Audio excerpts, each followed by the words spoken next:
ต้นไม้ลอยทางสำลิดองค์พระธิการ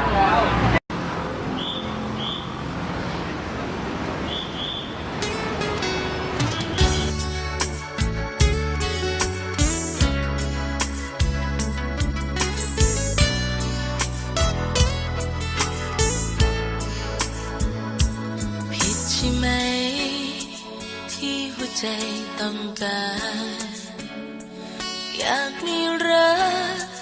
สายทานแห่งความหวังต่อชีวิตนี่มีเรี่ยวแรงอีกครั้งผิดพลังชีวิตพังอยากลืมแต่ดูเหมือนไม่มีใครเข้าใจสุขทั้งใจเขาแค่ให้หยิบยืมอยู่อย่างไรตัวตนเป็นเหมือนคนถูกลืมเจ็บช้ำเท่าไรต้องกลืนเก็บเอา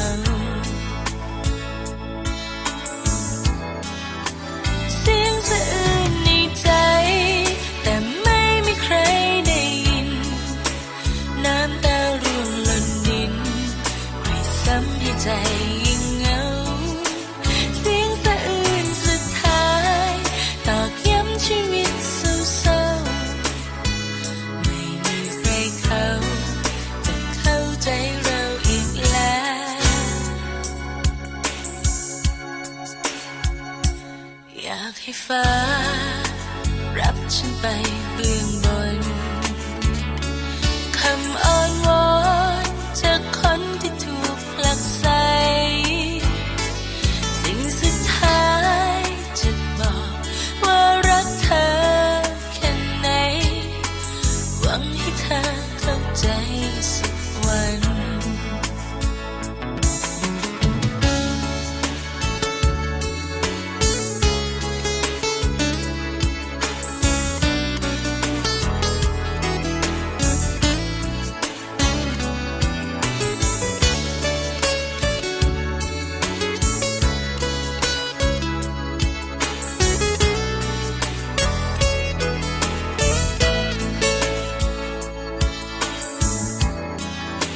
เสียงสะอื้นในใจแต่ไม่มีใครได้ยินน้ำตาร่วงหล่นดินใครซ้ำให้ใจยิ่งเหงาเสียงสะอื้นสุดท้ายตอกย้ำชีวิตเศร้าๆไม่มีใครเขาจะเข้าใจเราอีกแล้วอยากให้ฟ้ารับฉันไปเบื้องบนคำอ้อนวอนจากคนที่ถูกผลักไสสิ่งสุดท้ายจะบอกว่ารักเธอแค่ไหนหวังให้เธอเข้าใจสักวัน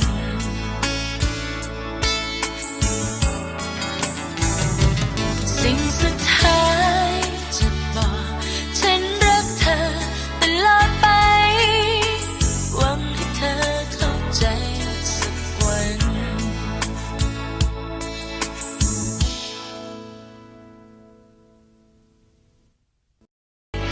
สิ่งสุดท้ายจะบอกว่ารักเธอ